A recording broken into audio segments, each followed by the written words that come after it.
What is up, YouTube? It's Kingfisher745, and this is going to be episode 2 of Team Spotlight. In this one, we have another subscriber recommended team up, and he gave some pretty good details on how to set this one up, which I will explain once we get into the action. But the name for this one isn't quite what we're used to. It's going to be Team Groovy. I'm not the greatest at impressions, but that comes from Evil Dead 2, for those of you who have seen it. I maybe would have called them Team Psych-adelic, if I wanted to keep with the groovy theme.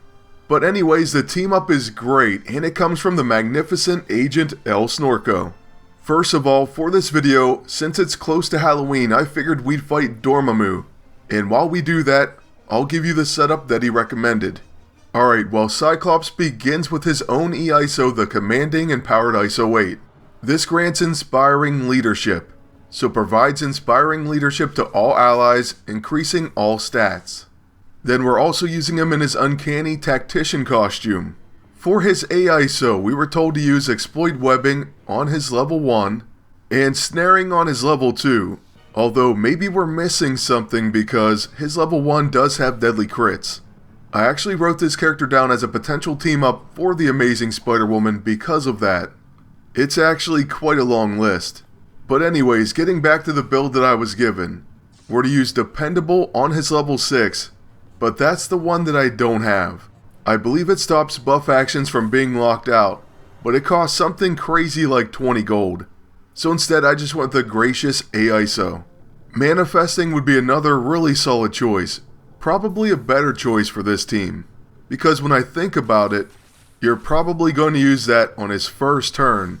And it's also going to be a very fast attack team, so why not go Manifesting? And sorry, Dormammu didn't last long, but we'll get through this setup rather quickly. For the next portion of the episode, we'll of course be doing some PvP matches, and depending on their length, we'll get 2 to 3 matches in. Back to Psych though, for his final AISO, we were told to use Calamitous. Then on Mayday, we were instructed to use Collateral Damage and Relentless. So that's on her default costume. On my agent, we're using Relentless Rapier, Hugin's Eye, Venom Launcher, Grace Note, and the Satellite Support. I know, it's a little bit crazy, we kind of threw caution to the wind, but if it doesn't work, we can always change it up, and I wanted it to be a pretty fast attacking offensive team.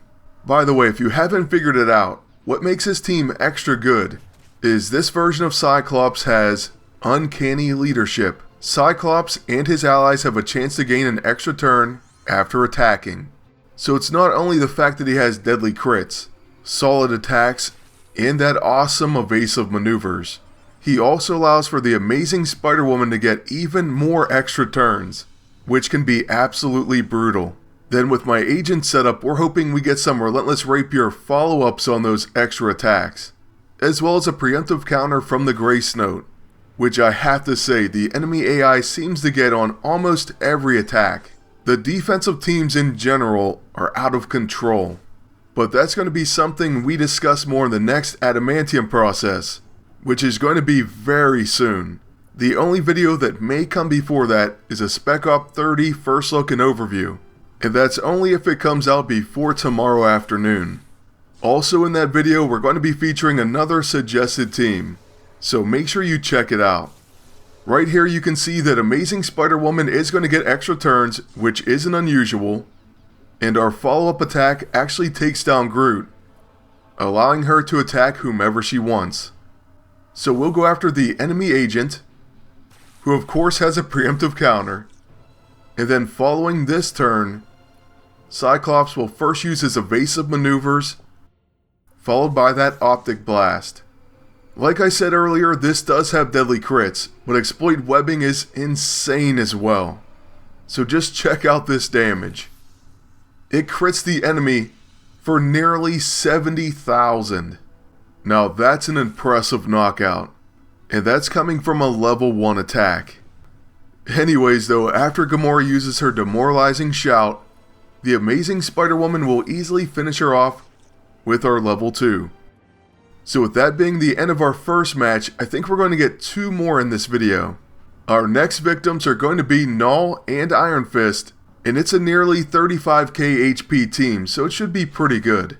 We begin with the Venom Launcher, which puts near fatal on all the enemies, and of course that interrupt doesn't matter. Following that, we're going to use the Grace Note. Actually, you know what? We're going to use a Satellite Support. Something a little different.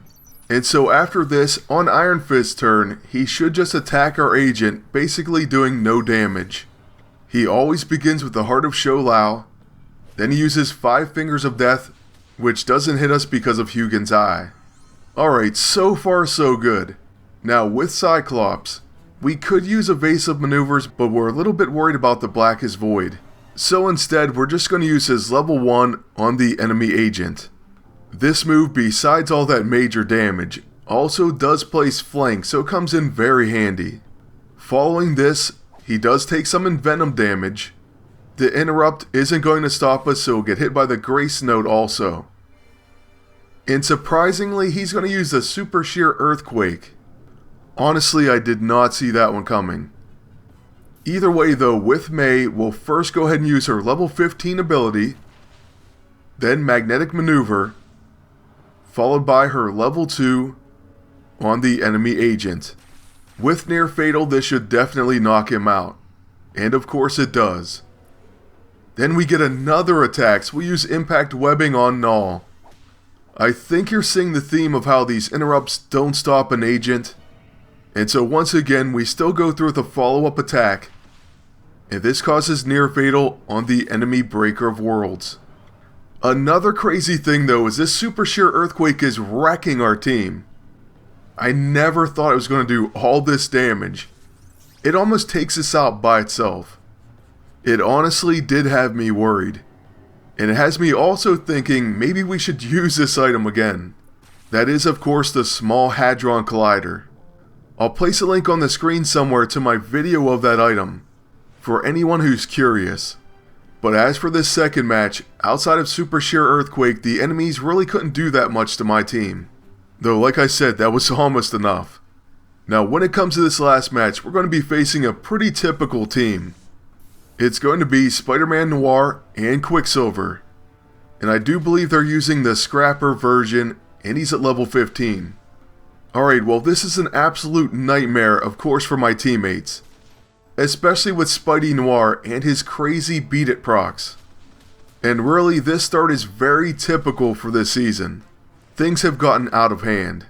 Of course, Rocket and Spider-Man Noir are even worse, but this certainly is no picnic. The enemy agents and the Grace Note preemptively countering all the time, as well as a relentless rapier follow-up, is just an added nightmare. So yeah, this happens. This isn't like a fluke or anything. It happens quite regularly. What I will say though is, you probably thought, well, you definitely lost this one. You may also think, why are you showing it? Well, despite the fact that people do ask to see my losses, this is a team spotlight video, so it may not be the best place for that. The actual reason I'm showing this match is because a level 15 Scrapper Quicksilver may be the worst possible thing for my teammates, or one of the worst things. But for a Bruiser Safeguard agent with the Hugin's Eye, and the Elite EISO, well, let's just say he's my agent's best friend. So once again, my advice is never give up on a PvP battle. I almost did, and that would have been giving away this epic win. First of all, check out this one-shot hit from the Grace Note, and it's not even a crit. And then Quicksilver can't even hurt us. So this is going to be a pretty easy finish. That is, if you ignore the entire beginning.